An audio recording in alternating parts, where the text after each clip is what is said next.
First, I'm glad to have everybody here. University of Understanding. University of Understanding. I'm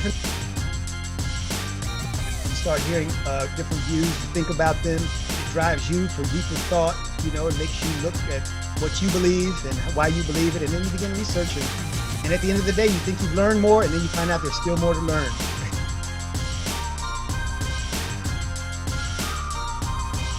Defined it in our minds. How does that impact what is going on in our society, and how do we change that if we need to change that, or do we need to change that? So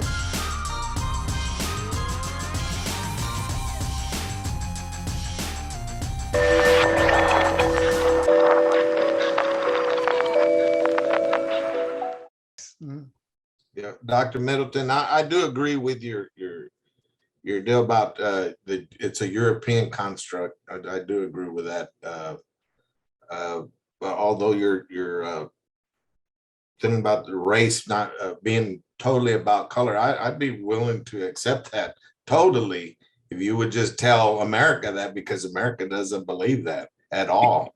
And I had a quote that I used when we were on the program of Race from the Nazis, because this subject came up with Whoopi Goldberg and her recent flub in The View about the Jews, and I quoted the exact what the Nazis had said, and they said that the Jewish race was a problem, and it was an inferior race, and they were trying to annihilate it off the face of the earth. Genocide, ethnic cleansing, not only the Jews, but the Romanis and gays, and all sorts of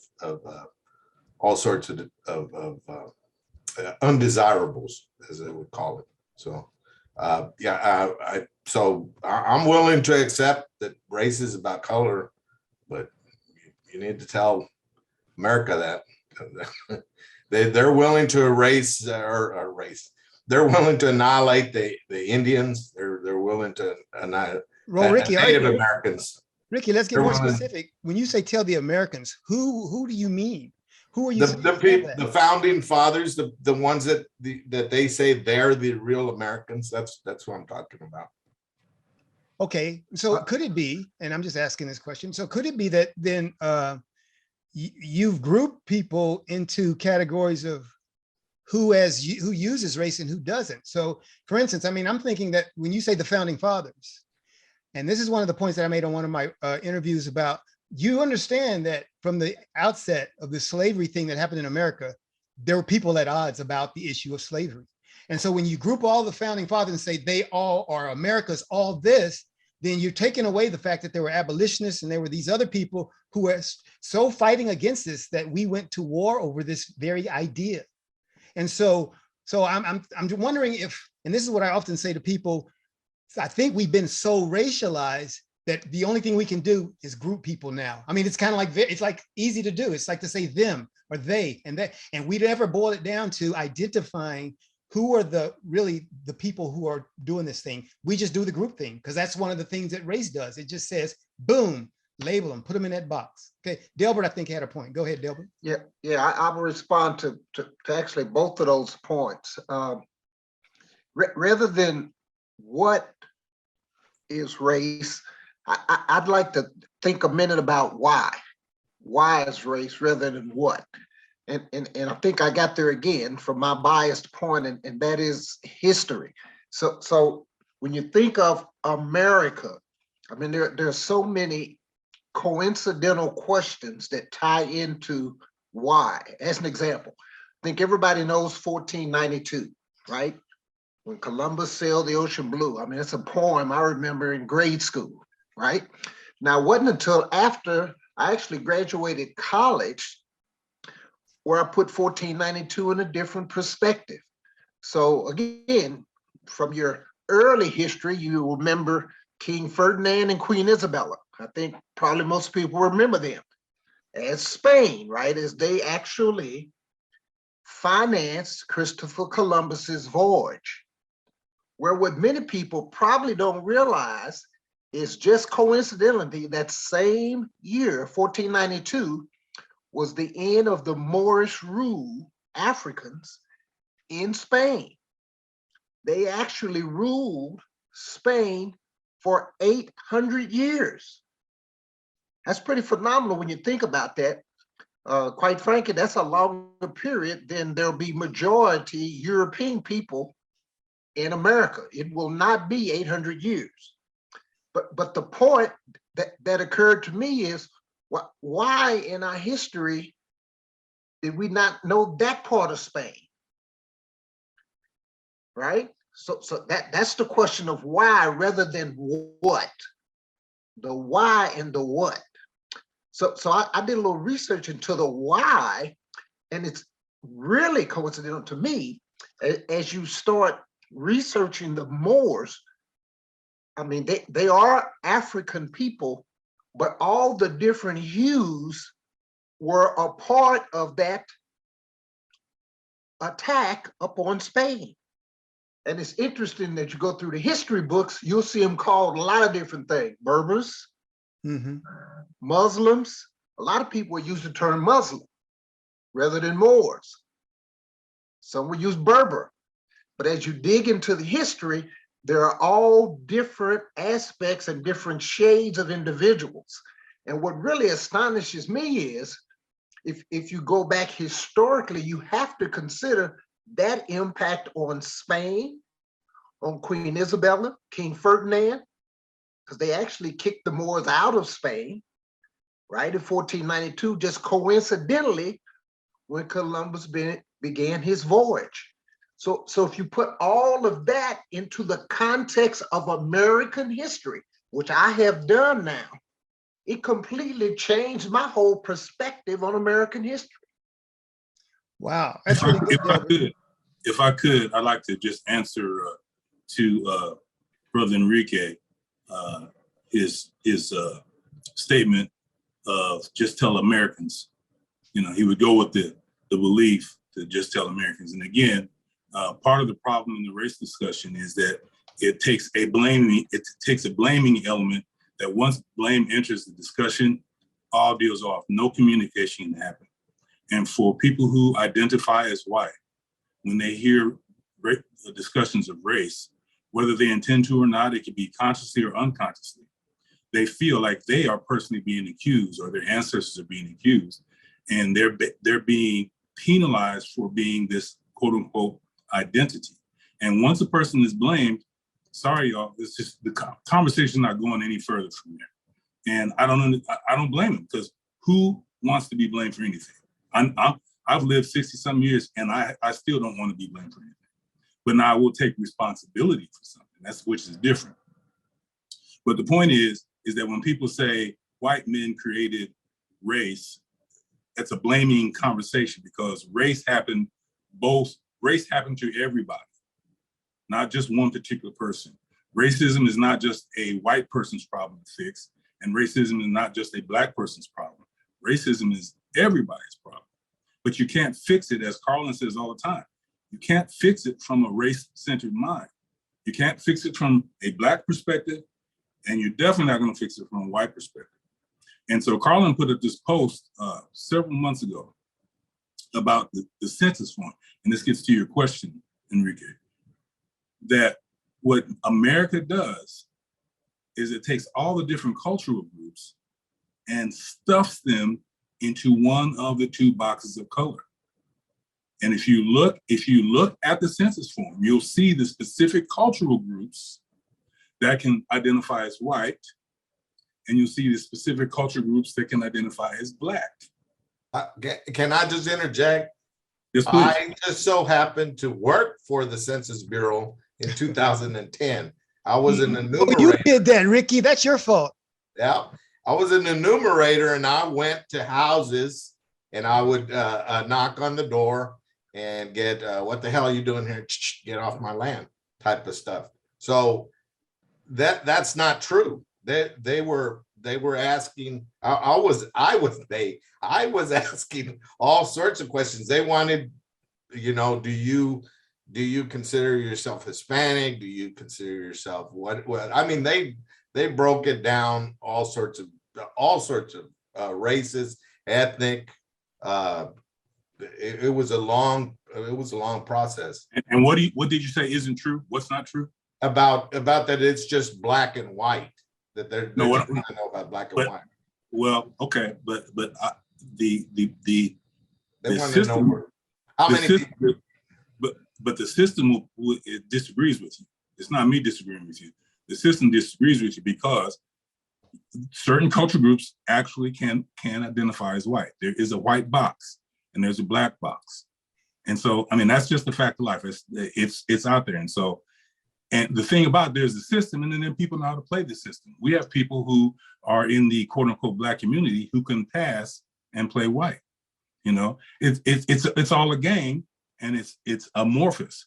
So yeah, when you go and ask somebody what you consider yourself, they're going to say, well, I consider myself this. Well, what are you going to tell them? They're not, you know. But again, the concept. We were told to put down whatever they said. Whatever they said, exactly. So what I'm saying is, we would have a little thing looks like this. But Ricky, what George is alluding to, and because like I said, I looked at that form, and it put everything in reference to our racial binary, because it said it had Hispanic, non-white. It told it had Egyptians, made sure they were in a white category. And so if you looked at your forms, it put everything into a racial context, regardless of where you were. And so it was the impact of race on, regardless of what your ethnicity was, they imposed race upon that. And so that's what the census form did. They what do they call that?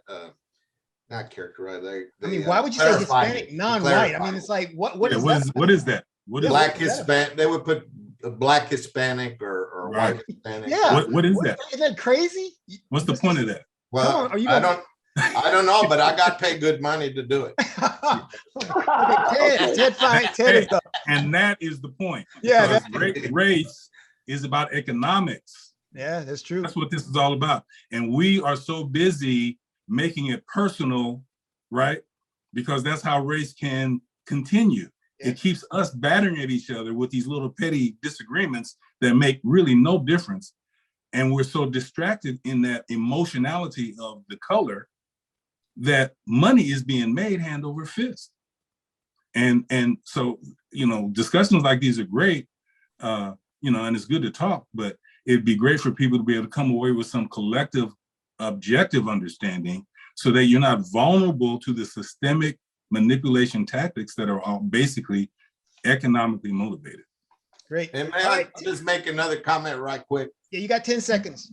Well, I went to Spain when I was going through college, and we told them, we just so happened to mention Christopher Columbus, and they don't know in Spain who Christopher Columbus is. They have no idea. 1492 to them means the year that they got the Moors out of Spain, that they drove the last vestiges of Moors out of Spain, because it was a long process. They took over all of Spain except for the very, very top, which they call the I forget. There's a group of people live up in the mountains in France and Spain that they never were able to conquer, but most of Spain they took over, and little by little over the 800 years they kept receding back towards the south, and 1492 the last vestiges were out. Okay, they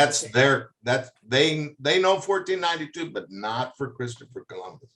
Okay, great. Okay, and we're going. And Deborah was alluding to that, and we'll get more on that, because I still think there's a connection to be drawn between what those settlers, what the people coming from with Christopher Columbus and all those to the New World, what they brought then in their mindset. We can talk about that, but I want to go to Ted, because Ted's had his hand up for a while. Go ahead, Ted. Well, I want to talk about the practical side of this. You know, as I started to say, you know, my introduction, I mean, just as a person, I've been involved in the conversation over race, and more so, it accelerated in the last 15 years.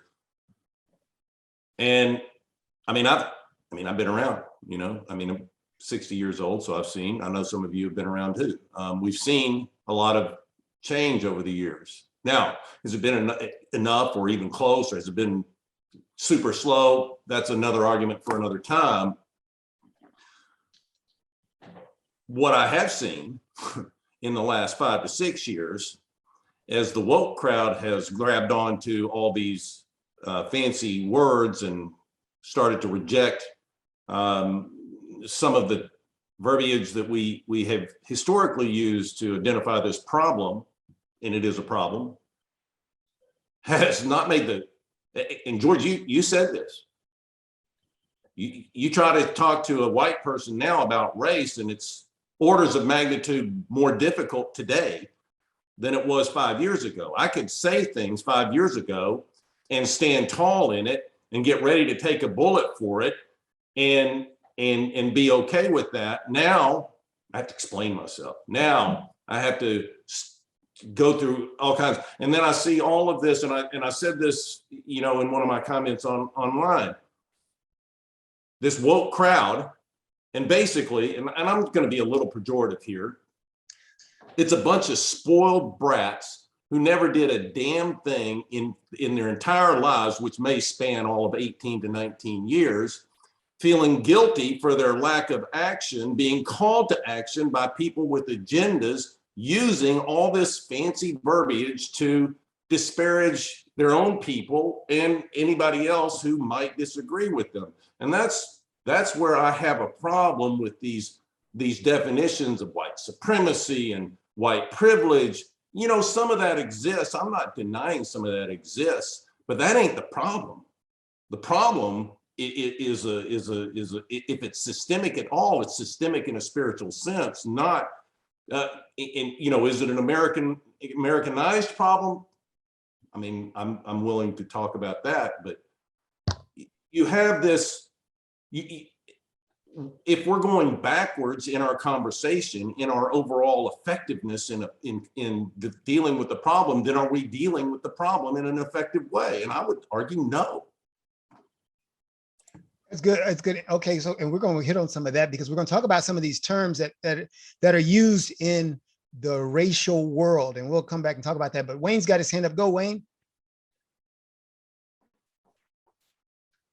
Yeah, George said something when Enrique was talking. He talked about the fact that it's about money, you know, and it seems like we always hear follow the money. Where is it going back to? I read a book, and I'm sure some of you have read it, by Isabel Wilkerson called Caste: The Origins of Our Discontent.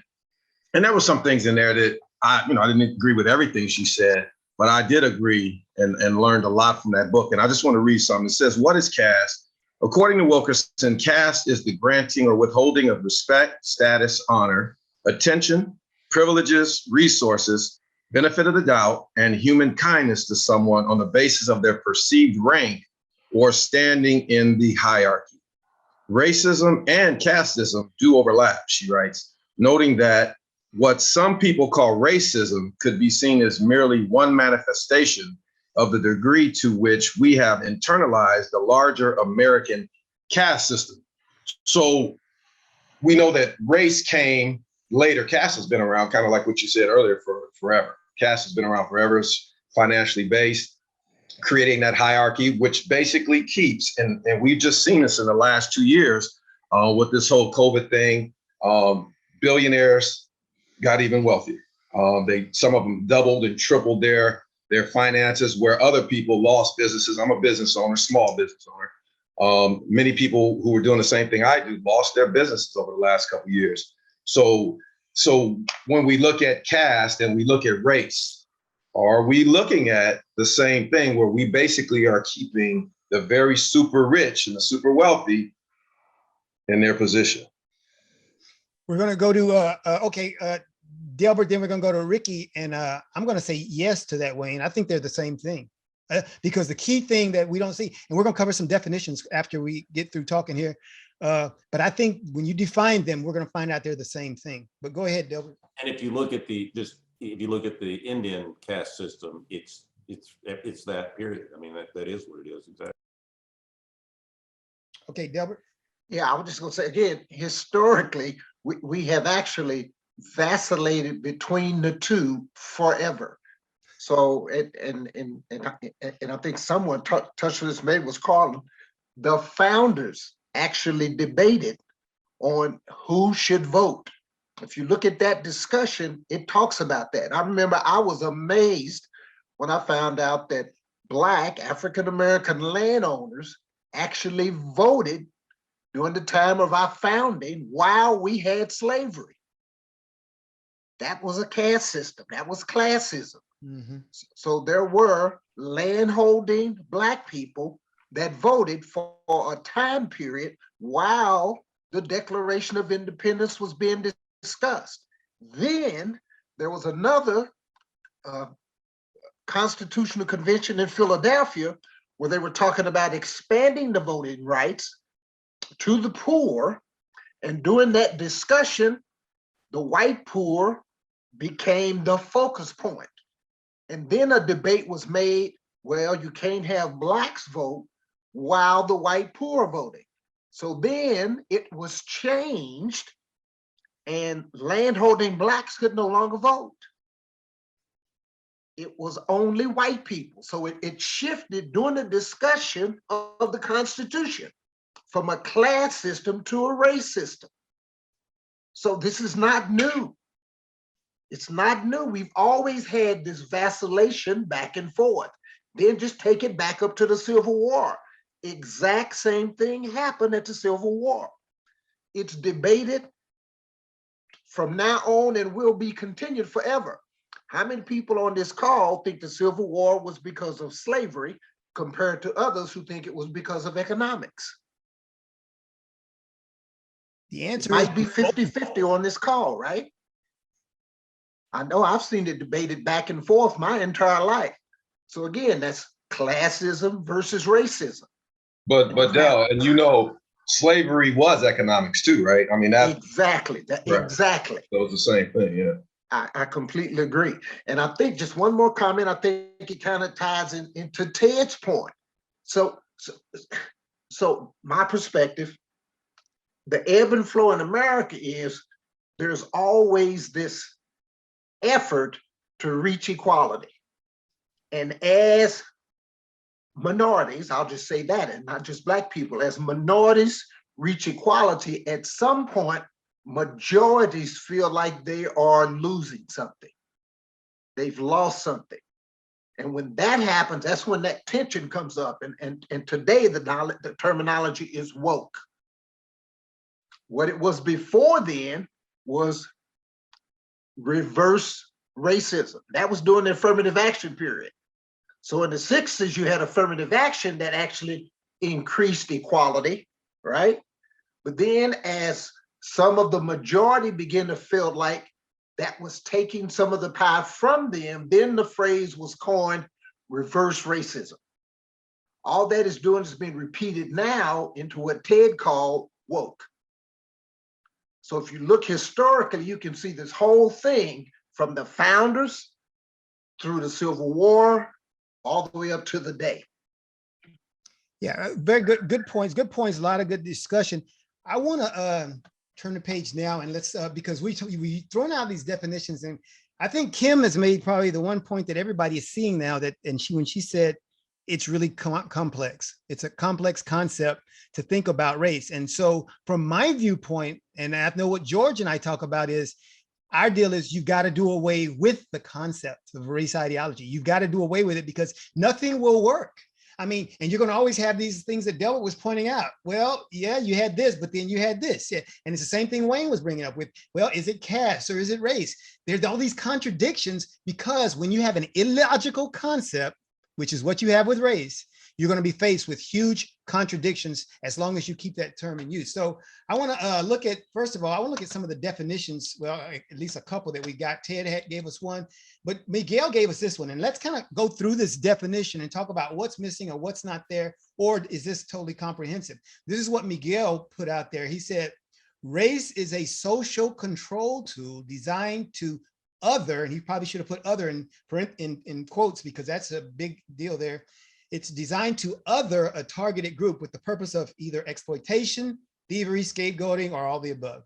It also serves as a way for them to justify to the one wielding the tool why either through biology, culture, or religion, it's okay to discriminate. So it's used as a tool for justification, it's used to control, and it's used to exploit, is what he's saying here.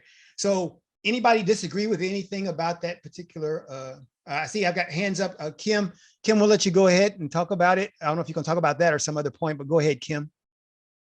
Can you hear me? Am I unmuted? Muted? Yes, we got you. Okay.